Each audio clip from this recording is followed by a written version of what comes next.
ಪುತ್ತೂರು ವಿಧಾನಸಭಾ ಕ್ಷೇತ್ರದ ಅಭ್ಯರ್ಥಿಯಾಗಿ ಆಶಾ ತಿಮ್ಮಪ್ಪ ತಮ್ಮ ನಾಮಪತ್ರವನ್ನು ನಿನ್ನೆ ಸಲ್ಲಿಸಿದರು. ಬಿಜೆಪಿ ರಾಜ್ಯಾಧ್ಯಕ್ಷ ನಳಿನ್ ಕುಮಾರ್ ಕಟೀಲ್ ನಾಮಪತ್ರ ಸಲ್ಲಿಸುವ ವೇಳೆ ಉಪಸ್ಥಿತರಿದ್ದರು.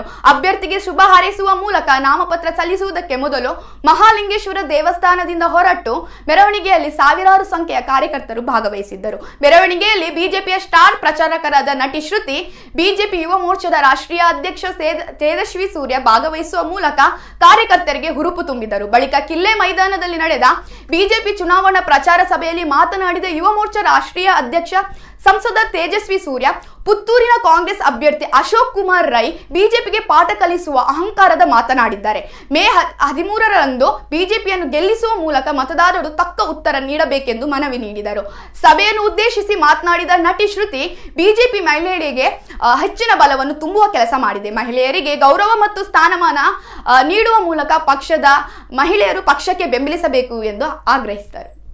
ಸಾಧನೆ ಮಾಡಿದ್ದಾರೆ. ಆದರೆ ನಾವು ಹಿಂದೂಗಳು ತುಂಬಾ ಹೆಮ್ಮೆಯಿಂದ ಗರ್ವದಿಂದ ಕನಸು ಕಾಣ್ತಾ ಇದ್ದದ್ದು ಅಯೋಧ್ಯೆಯಲ್ಲಿ ಒಂದು ರಾಮ ಮಂದಿರ ಆಗಬೇಕು ಅದನ್ನು ನನಸು ಮಾಡದಂತ ಪಾರ್ಟಿ ನಮ್ಮದು.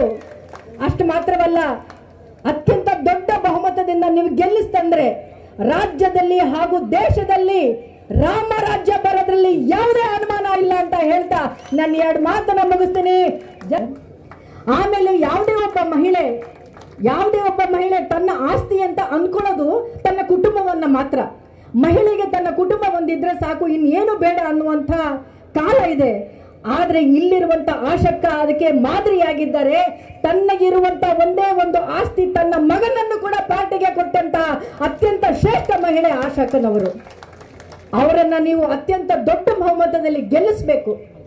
ಗೆಲ್ಲಿಸೋದ್ರ ಮೂಲಕ ರಾಜಕಾರಣದಲ್ಲಿ ಮಹಿಳೆಯರ ಸಂಖ್ಯೆ ಸಾಕಷ್ಟು ಕಮ್ಮಿ ಇದೆ.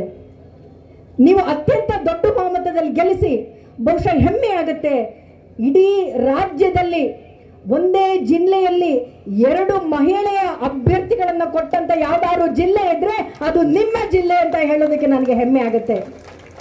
ಮೇ 10ನೇ ತಾರೀಕು ಕೇವಲ ಧರ್ಮದ ಹೆಸರಿನಲ್ಲಿ ಕುರ್ಚಿಗೋಸ್ಕರ ಆಸೆ ಪಟ್ಟು ಕಾಂಗ್ರೆಸ್ ಇಂದ ನಿಂತಿರುವಂತ ಅಭ್ಯರ್ಥಿಗೆ ನಾನು ಕೇಳ್ಕೊಳ್ಳೋದು ಇಷ್ಟೇ. ಹೊಸ ಶಕ್ತಿ, ತಾಕತ್ತು, ನೇತೃತ್ವ ಕೊಟ್ಟಿರುವಂತ ನರೇಂದ್ರ ಮೋದಿ ಅವರ ಪಾರ್ಟಿಗೆ ಬುದ್ಧಿ ಕಲಿಸ್ಲಿಕ್ಕೆ ಇವ್ರ ಕೈಲಿ ಸಾಧ್ಯ ಇದೆಯಾ? ಉತ್ತರ ಕೊಡಿ ಸ್ನೇಹಿತರೆ, ಸಾಧ್ಯ ಇದೆಯಾ ಅವ್ರ ಕೈಲಿ?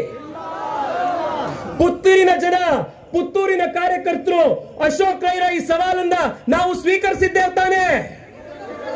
ಈ ಬಾರಿ ನಾನು ನಿಮ್ಮಲ್ಲಿ ಮನವಿ ಮಾಡ್ತಾ ಇದ್ದೇನೆ ಸ್ನೇಹಿತರೆ, ಈ ಧಾರ್ಷ್ಟ್ಯತನ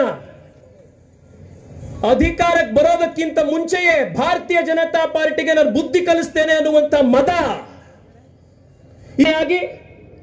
ಯುವ ಮೋರ್ಚಾ ಆಗಿ ಭಾರತೀಯ ಜನತಾ ಪಾರ್ಟಿಯಾಗಿ ನಾವು ಸ್ವೀಕರಿಸಿದ್ದೇವೆ ಅನ್ನುವಂತ ಒಂದು ಸ್ಪಷ್ಟ ದಿಟ್ಟ ಸಂದೇಶ ಅವರಿಗೆ ಸಾರಬೇಕು. ಇವತ್ತು ರಾತ್ರಿಯಿಂದನೇ ಮೇ 10ನೇ ತಾರೀಕುವರೆಗೆ ಒಂದು ಗುಟುಕು ನಿದ್ದೆ ಅವರಿಗೆ ಸಿಗಬಾರದು. ಚುನಾವಣೆಯ ಫಲಿತಾಂಶ ಏನು ಅನ್ನೋದು ಕಾಂಗ್ರೆಸ್ನವರಿಗೆ ಇವತ್ತೇ ಗೊತ್ತಾಗಬೇಕು ಅನ್ನುವಂತ ಒಂದು ದೃಷ್ಟಿಯಲ್ಲಿ ನನ್ನ ಜೊತೆಗೆ ಕೇಸರಿ ಶಾಲನ್ನ ಕೈಯಲ್ಲಿ ಹಿಡಿದು ಭಾರತೀಯ ಜನತಾ ಪಾರ್ಟಿಗೆ ಜೈಕಾರವನ್ನ ಕೇಸರಿ ಶಾಲನ್ನ ತಿರುಗಿಸ್ತಾ ಘೋಷಣೆಯನ್ನು ಮಾಡಿ